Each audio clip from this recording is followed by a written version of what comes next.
जब भी आप किसी बैंक के माध्यम से, एनबीएफसी के माध्यम से कोई लोन लेते हैं, आप चाहते हैं उसको आप समय से वापस करें, लेकिन किन्हीं समस्याओं के चलते आप वापस नहीं कर पाते हैं। ऐसा बिल्कुल नहीं है कि आप जानबूझ करके वापस नहीं कर रहे हैं। अभी रिसेंटली हमारे साथ में एक सब्सक्राइबर जुड़े, उन्होंने बताया उन्होंने एक बैंक के माध्यम से 2019 में 5 लाख रुपए का लोन लिया था, जिसका वो भुगतान नहीं कर पाए, सिर्फ 2 से 3 ईएमआई पे कर पाए। उसके बाद में लॉकडाउन लग गया। लॉकडाउन लगने के बाद में उनका जो बिजनेस था वो डे बाय डे डाउन होता चला गया, रुपया पैसा कुछ भी नहीं बचा और आज तक भी स्थिति ठीक नहीं हो पाई है। अब बैंक ने उनको ऑफर ये दिया है कि भाई आप एक काम करो, ये जो 5 लाख का लोन है आप इसको 70,000 में सेटल कर लो, क्योंकि बैंक ने पूरा प्रयास किया, उसने लीगल प्रोसीजर भी किया, लीगल प्रोसीजर के थ्रू भी कोई पैसा वो रिकवर नहीं कर पाया, क्योंकि जब व्यक्ति के पास में पैसा ही नहीं था, एजेंट भी पीछे लगाए, तब भी पैसा उसको नहीं मिला। अब उन्होंने ये कह दिया कि भाई मैं इस ऑफर को भी एक्सेप्ट करने के लिए तैयार नहीं हूं, क्योंकि मेरे पास में 70,000 रुपए की तू बात कर रहा है, मेरे पास में 10,000 रुपए भी नहीं है। अब बता मैं तुझे कहां से दे दूं?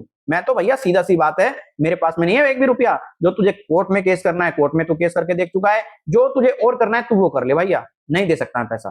तो जो हमारे सब्सक्राइबर थे उन्होंने साफ साफ बैंक को क्लियर बोल दिया, कोई छुपाव नहीं रखा कि भाई ऐसे बात है वैसे बात है, जो है एकदम क्लियरिटी से। अब देखो बैंक ने केस भी किया, क्या मिला? कुछ नहीं मिला।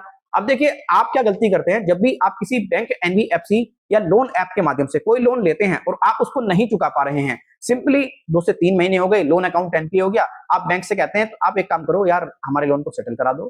कोई भी एजेंट कॉल करता है आप सेटलमेंट करा दो, वो सेटलमेंट कराने के लिए तैयार तो हो जाते हैं, लेकिन आपको कितना डिस्काउंट देते हैं? वो मात्र 10% का डिस्काउंट देते हैं, 10% का, हद से मैक्सिमम। अगर आप उनसे ये बार बार कहोगे तो मैक्सिमम 10% का डिस्काउंट मिलेगा, वरना 4 से 5% का डिस्काउंट देकर के लोगों को कह देते हैं कि भाई ठीक है हम आपके लोन को सेटल कर रहे हैं। अगर आप किसी बैंक, एनबीएफसी या लोन ऐप के माध्यम से लोन ले चुके हैं और आप चुकाने में पूरे तरीके से असमर्थ हैं, फ्यूचर में आप किसी बैंक, एनबीएफसी को लोन की जो राशि है वापस नहीं कर सकते, तो आपके पास में बेस्ट ऑप्शन ये है, आप एकदम चुप बैठ जाएं। जो आपकी एग्जैक्ट प्रॉब्लम है, बैंक, एनबीएफसी को by letter, by email proper बता दें डिटेल में, आप पेमेंट नहीं कर सकते। और कोई भी केस बैंक, एनबीएफसी कर रहा है उसमें पूरा आप सहयोग करें।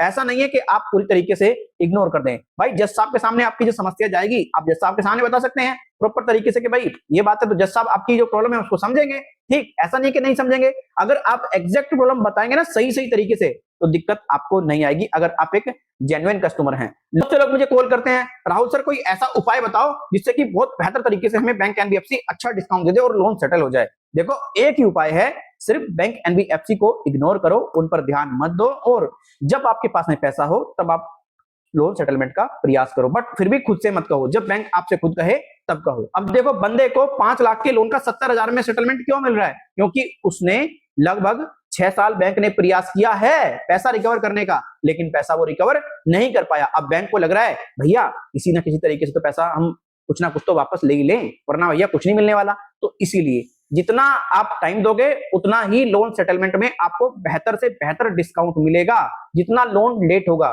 ठीक है, ये बात आप समझिए। अब देखिए आप इस बात को भी अच्छे तरीके से समझ लीजिए, अगर आप लोन सेटल करते हैं तो फ्यूचर में कोई बैंक, एनबीएफसी किसी भी व्यक्ति को जो भी लोन सेटल करता है कोई लोन प्रोवाइड नहीं कर पाएगा। ये स्टेप आपकी छवि पर लग जाएगी, आपका जो सिविल स्कोर में पूरा क्लियरली लिख दिया जाएगा। तो अब आप सोच लीजिएगा। बहुत से लोग कहते हैं कि यार लोन सेटलमेंट हमारा आप करा दीजिए, ये करा दीजिए, एजेंसीज को हायर करते हैं। भाई ऐसे लोन सेटलमेंट नहीं होता, सिर्फ वेट करना है आपको, तभी आपका लोन सेटल हो पाएगा। अगर हम बात करें आरबीआई के रूल की, लोन सेटलमेंट को लेकर के 2025 में आरबीआई ने पता क्या कह रखा है बैंक, एनबीएफसी को? ये क्या रखा है कि भाई आसानी से किसी भी व्यक्ति को आप लोन सेटलमेंट का ऑफर मत दो, पहले आप पूरा प्रयास करो, उसी के बाद में आप लोन सेटलमेंट का ऑफर दो। इसीलिए भैया सोच समझ करके कदम उठाएं, अच्छे तरीके से बात करें, जो एग्जैक्ट प्रॉब्लम है वो बैंक, एनबीएफसी को आप बता दें, दिक्कत नहीं आएगी। खुद से कभी सेटलमेंट के लिए ना कहें, बैंक, एनबीएफसी आपसे कहे तब भी आप बार्गेनिंग करने का पूरा प्रयास करें। जितनी अच्छे से बार्गेनिंग कर लोगे उतना बेहतर है। आशा करता हूं ये वीडियो आपके लिए जरूर हेल्पफुल रही होगी।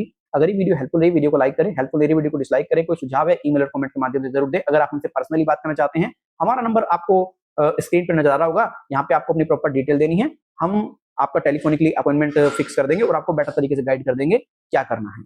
तो अब आप मुझे आज्ञा दी। अगर आप इस वीडियो को हमारे फेसबुक पेज पर देख रहे हैं, हमारे फेसबुक पेज को लाइक करें। अगर आप इस वीडियो को हमारे यूट्यूब चैनल पर देख रहे हैं, हमारे यूट्यूब चैनल को जरूर सब्सक्राइब करें। फिर मिलते हैं किसी और वीडियो में। धन्यवाद।